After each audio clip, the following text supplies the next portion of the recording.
Hello everyone, welcome to Tathastu ICS. My name is Khushbu and in today's class we are going to do the daily current affairs MCQs. So MCQs जो है वो हम करेंगे आज 21st of June के. Let's get started with this. And I hope आप सभी लोगों ने आज का लाइव सेशन देखा होगा जिसमें मैंने बताया कि how you are supposed to cover your NCERTs, right? So NCERTs कैसे cover करनी है, notes कैसे करना है and all everything I have provided over there. चलो, let's get started. So the very first question is related to the heat waves जो कि अभी बहुत ज़्यादा न्यूज़ में है. पहला है यहाँ पे ये फर्स्ट होना चाहिए, ठीक है, 1 and 2.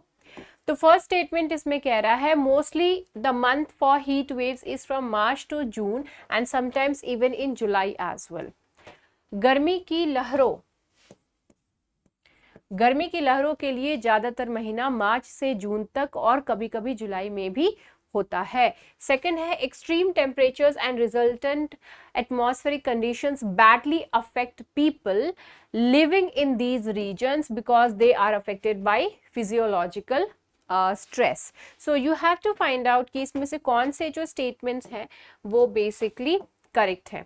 Okay, so both the statements are correct. यहाँ पर दोनों ही जो यहाँ पे कथन दिए हुए हैं, स्टेटमेंट्स दिए हुए हैं, वो दोनों ही सही हैं. अत्यधिक तापमान और परिमाणी वायुमंडलीय स्थितियां इन क्षेत्रों में रहने वाले लोगों को बुरी तरह प्रभावित करती हैं क्योंकि वे शारीरिक तनाव से प्रभावित होते हैं. एंड ऑब्वियसली बात है, लू लग जाता है ना लोगों को, है ना, इस टाइम पीरियड में. So here you can see the topic is that of the central teams to visit states reeling under heat stress. So heat wave कब कंसीडर किया जाता है? सो हीट वेव तब कंसीडर करते हैं जब जो टेम्परेचर है वो एटलीस्ट 40 डिग्री सेल्सियस हो या फिर उससे ज़्यादा हो प्लेन एरियाज में, एंड जो हिली रीजन्स में टेम्परेचर जो है वो 30 डिग्री या फिर उससे ज़्यादा हो. तब इन दैट पर्टिकुलर कंडीशन हम क्या मानते हैं कि हीट वेव वाला जो सिचुएशन है वो बेसिकली हो गया है ना. अभी जो गर्मी का टाइम चल रहा है, बहुत सारे ऐसे प्लेसेस हैं जहाँ पे बेसिकली 40+ तो है ही है. स्पेशली ये जो नॉर्दर्न साइड में जो जैसे दिल्ली हो गया and all, 40-42 is like a very common thing. Second बात इसमें ये कह रहा है मोस्टली जो मंथ होती है हीट वेव्स की वो मार्च से जून तक होती है, लेकिन कभी कभी जुलाई में भी ये चीज़ का जो इम्पैक्ट है वो बेसिकली देखने को मिलता है. एंड सीवियर हीट वेव्स जो है वो नॉर्मली ये जो 40 डिग्री सेल्सियस है उससे ज़्यादा का रहता है. Extreme temperatures and resultant atmospheric conditions badly affect this particular thing. Next question is related to Manipur. So यहाँ पे कह रहा है Meiteis of Manipur celebrate a festival known as the new year of Manipur by the name. कौन से नेम से जो है वो बेसिकली अपने न्यू ईयर को सेलिब्रेट करते हैं? मणिपुर में मैती लोग मणिपुर के नए साल के नाम से जाने जाने वाला कौन सा त्योहार जो है वो सेलिब्रेट करते हैं? So you have to find out the answer of this thing. So Meiteis Manipur ये अभी बहुत ही ज्यादा न्यूज में रह रहा है, तो इसका आंसर क्या है? Option D. ओके, चिरोबा महोत्सव. चिरोबा फेस्टिवल जो है ये इस नाम से जो न्यू ईयर सेलिब्रेट किया जाता है मैती लोगों के द्वारा इन मणिपुर. ओके, तो इसको जो मणिपुरी न्यू ईयर भी कहते हैं. एंड साजिबू चिरोबा ये is the new year of Meiteis of the Manipur, right. And इस टाइम पीरियड में जो कुछ और भी इम्पॉर्टेंट बेसिकली जो इनसे रिलेटेड मैती से रिलेटेड मतलब जो फेस्टिवल्स हैं, मतलब दूसरे जो इम्पॉर्टेंट फेस्टिवल्स हैं वो हैं इसमें से Cheiraoba festival, Kang festival, Sangai festival, Kut festival, Lai Haraoba festival. ये सारे फेस्टिवल्स जो हैं इससे रिलेटेड हैं. नेक्स्ट क्वेश्चन इज रिलेटेड दो या दो से अधिक राज्यों के राज्यपाल के रूप में एक ही व्यक्ति की नियुक्ति मूल रूप से हमारे संविधान में नहीं है. कौन सा संविधान संशोधन इससे संबंधित था? Appointment of the same person. Okay, same person as a governor for 2 or more state is originally not in our constitution. Which of the constitution amendment was related to this particular thing which tried to include this thing? So जिसकी वजह से अब जो है एक ही person को हम लोग जो है क्या करते हैं, एक से ज़्यादा स्टेट को जो है उसका गवर्नर बना देते हैं. तो answer is the seventh, that is the seventh schedule. So I mean the seventh constitutional amendment. Okay. सो जो सातवां कॉन्स्टिट्यूशनल अमेंडमेंट एक्ट है जो कि 1956 का है, इसमें ये चीज कहा गया कि जो एक ही पर्सन है हम उसको एक से ज्यादा जगह का क्या करें, अपॉइंट कर सकते हैं as a governor, right. So it is related to the reorganisation of the states and the seventh constitutional amendment also provides for the appointment of additional and acting जजेस for the high courts. Additional जजेस की जब जरूरत पड़े या फिर जो है हमको एक्टिंग जजेस की जरूरत पड़े हाई कोर्ट में, तो in that particular case also ये कॉन्स्टिट्यूशनल अमेंडमेंट जो है वो हेल्प आउट करता है. Next question is, which of the following is the major reason for rotation of tropical cyclone? Tropical cyclone के rotation के लिए इसमें से कौन सा जो है वो जिम्मेदार है? निम्नलिखित में से कौन सा उष्णकटिबंधीय चक्रवात के घूमने का प्रमुख कारण है? सो ये तो बहुत इजी सा इसका क्वेश्चन, मतलब ये जो क्वेश्चन है बहुत ही इजी है. Answer is the Coriolis force. ये जब मैंने आपको साइक्लोन यानी कि चक्रवात से रिलेटेड जो आपका एक सेपरेट बेसिकली मैंने एक क्लास लिया था cyclone, how it is created and all, उसमें मैंने ये चीज बहुत ही डिटेल में एक्सप्लेन करी थी. अगर आप नहीं जानते, मतलब वो जो क्लास है अगर आपने नहीं देखा है तो please do watch that, right. So Coriolis effect, it describes the pattern of deflection taken by objects not firmly connected to the ground as they travel along the distances around that of the earth. The Coriolis force is the one who is responsible for many large scale weather patterns, जिसमें से कि एक cyclone भी आता है जो कि बहुत ज़्यादा इम्पैक्ट क्रिएट करता है. Coriolis force की जब बात आती है तो इक्वेटर पे वो एकदम जीरो फोर्स रहता है वहां पे, ठीक है. Coriolis force का effect at the equator is zero. Okay, equator के पास जो है ये जीरो रहता है. ये अपने आप में एक बहुत ही इंपॉर्टेंट कॉन्सेप्ट है ज्योग्राफी का. Next question is, consider the following statements with reference to NATO. NATO से रिलेटेड यहाँ पे क्वेश्चन है कि नेटो से के संदर्भ में निम्नलिखित कथनों पर विचार करें. तो पहला स्टेटमेंट, ओके, तो तीन स्टेटमेंट्स जो है इसमें बेसिकली दिया हुआ है. It was actually an output of north Atlantic treaty. So north Atlantic treaty का जो है ये बेसिकली एक आउटपुट है जिसको कि जो कि वॉशिंगटन ट्रीटी ऑफ 1949 के नेम से भी जाना जाता है. करेंटली इसमें कितने मेंबर्स हैं? 30 मेंबर्स हैं. फिनलैंड एंड स्वीडन जो हैं वो नेटो के भी मेंबर्स हैं, ठीक है. ये भी जो है वो नेटो के मेंबर्स हैं. तो यहाँ पर आंसर जो है अपना बी है correct. That is only the 2 members. अब I mean the only 2 statements are correct over here. North Atlantic Treaty Organisation जो है वो एक मिलिट्री अलायंस है जिसको कि एस्टैब्लिश किया गया था. नॉर्थ अटलांटिक ट्रीटी जिसको वॉशिंगटन ट्रीटी भी हम कहते हैं 1949 का, उसके बेसिस पे जो है हम इसको एस्टैब्लिश किए थे. एंड इसको जो एस्टैब्लिश किया गया था by the United states, Canada and जो दूसरे वेस्टर्न यूरोपियन नेशंस हैं वो सभी मिल करके इसको एस्टैब्लिश किए थे. And as of now total जो है 30 मेंबर स्टेट्स हैं. Finland and Sweden have shown interest in order to join the NATO. So interest show किए हैं. So that is why that statement is wrong. The Indian states which is having the bicameral legislature, इसमें से कौन से जो है जहां पर की bicameral legislature है?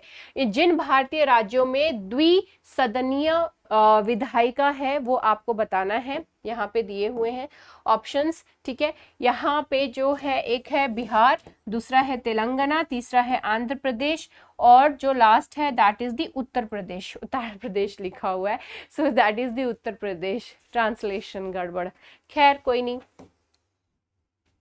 राइट.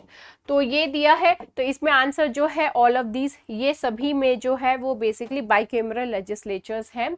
सो बाइकैमरल लेजिस्लेचर जो है ये एक ऐसा सिस्टम है जिसमें कि बेसिकली लेजिस्लेचर्स के कितने हाउसेस होती हैं? 2 हाउसेस होती हैं, ठीक है.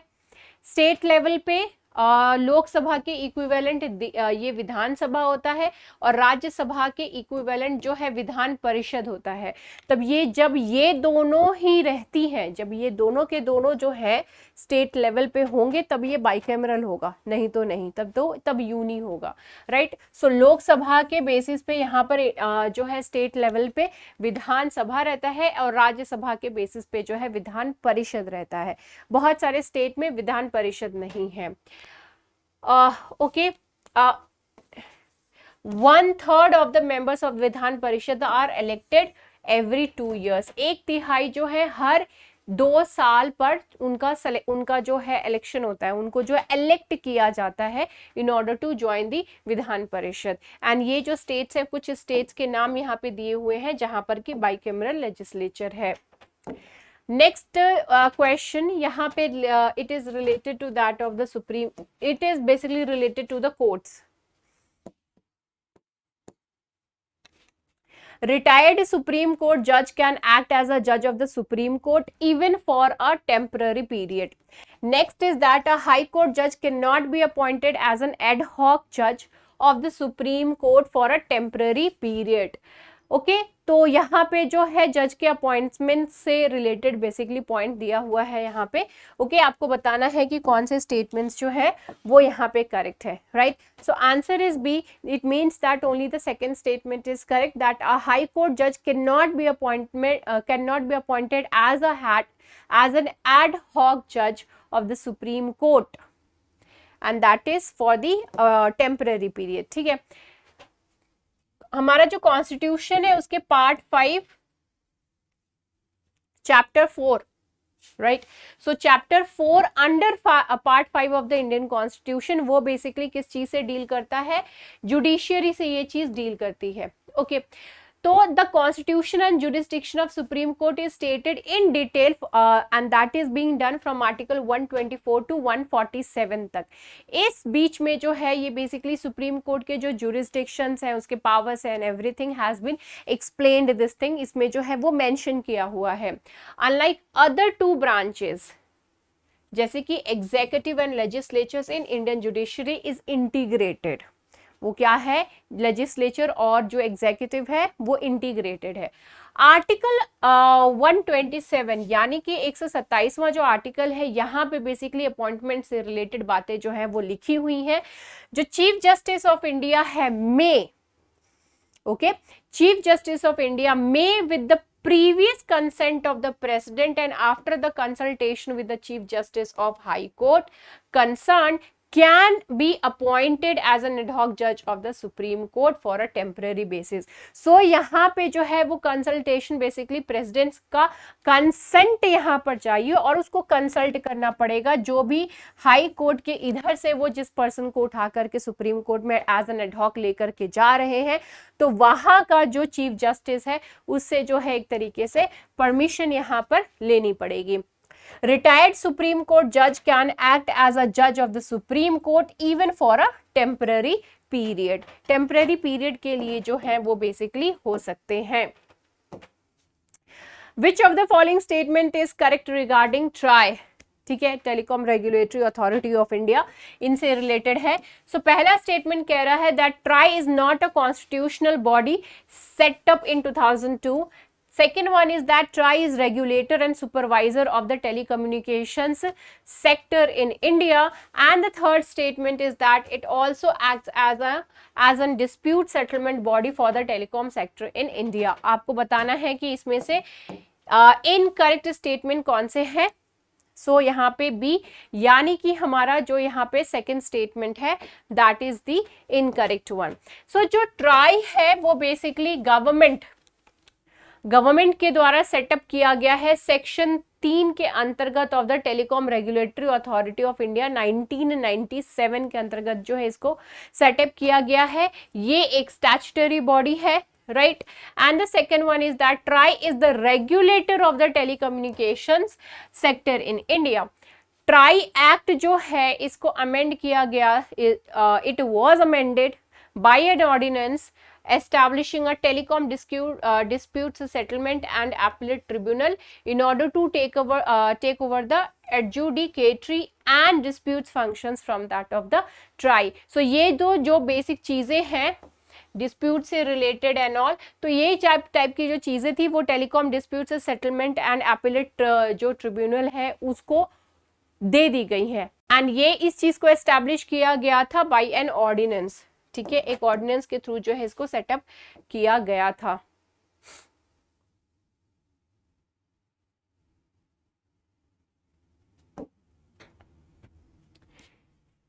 ठीक है, तो यहाँ पे बेसिकली क्या है कि ये जो फर्स्ट स्टेटमेंट था वो बेसिकली रॉन्ग था। ठीक है, तो यहाँ पर आंसर जो है वो एक बार आप चेक कर लीजिएगा।